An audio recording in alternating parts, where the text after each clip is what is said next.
தான் பறிச்சு உன்னை அப்படியே நான் தான் திங்க போறேன். பசங்க இருக்கு என்ன எப்படி நான் நீதான் பறிக்க போறேன். அணிலாக மாறினான் அழகாக தாவினான் அங்கங்க உன்னை கடிக்க போறேன்.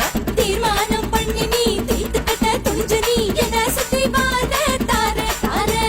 மாம்பழம் மாம்பழம் மல்கோவா மாம்பழம் சேலத்து மாம்பழம் நீதானடி. மாம்பழம்